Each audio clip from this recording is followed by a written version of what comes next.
We're in the Kunsthistorisches Museum in Vienna, and we're looking at Bruegel's amazing painting, The Tower of Babel. I really love this painting. Me too. It's just, there's so much to look at, and it reminds you that before movies, before video, paintings could be incredibly entertaining. And here's an image that gives us so many little narratives, so many things to look at. It really does reward close, prolonged looking. So the story comes from the Bible. Man decided to build a building that would be so high it would reach into the heavens. It would reach God.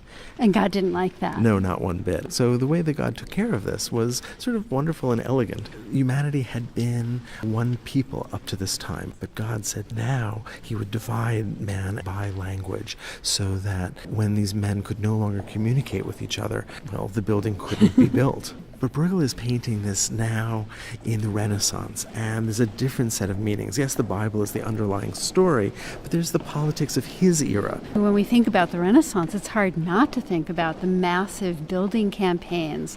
Bruegel himself is living in Antwerp, an incredibly wealthy city that trades in luxury goods. So in some ways, this is about the dangers of man's success. All the things that we build, all the things that we create, all of the power and wealth that we have is really nothing before God. I think Bruegel makes that point rather nicely in the lower left corner of the painting, where you see a king who's presumably the man who's ordering the building of this monument, and you see the workers who are actually carving stone but also bowing down to him. There's a kind of irony there, because as the workers bow down to him, we know that this tower that they're building at his request is going to utterly fail. And in fact, it is failing right before our eyes and before theirs, if only they would notice it too.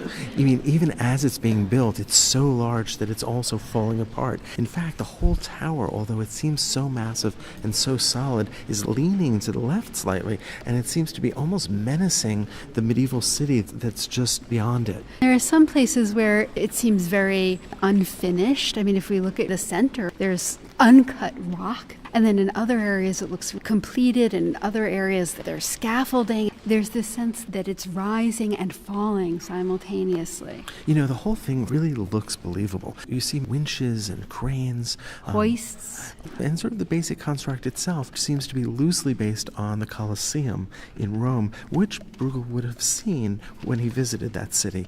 And so the whole thing really does seem as if it's possible. And there is this sense that here in the Renaissance, man has become so capable. And what are the dangers of that? I mean, it is an issue that even in the modern era we still grapple with. If you read science fiction, it's always the robots and the computers that are the threat, right? Mm-hmm. And in a sense, this is an older take on technologies that were perhaps too big for us. Men look like ants everywhere here. You get a sense of trade, you have a sense of materials coming from afar in the ships on the extreme right. You see a large castle, but it's completely dwarfed by the massiveness of the tower itself. There's a total sense of futility here. Everyone is doing something. Everyone is building or carrying or carving or climbing or doing something to make this happen. And yet, as they're so busy, we know that it's all for naught. And so there's a sense of the complete futility of human endeavor. And even while we know that futility is central, there's still an absolute love of the investigation of the building itself. We really have Bruegel the architect here. The tower is so fun. We want to go into it. We can see through it and into the arches and spaces and windows, and we want to know what it's like inside. It's a dreamlike space that is incredibly seductive. So in a sense, it's a kind of entrapment. Bruegel is giving us this wonderful, seductive environment, and then he's telling you, you don't want to do this. This isn't all right. It seduces us and entraps us, and it's really difficult to pull your eyes away from it.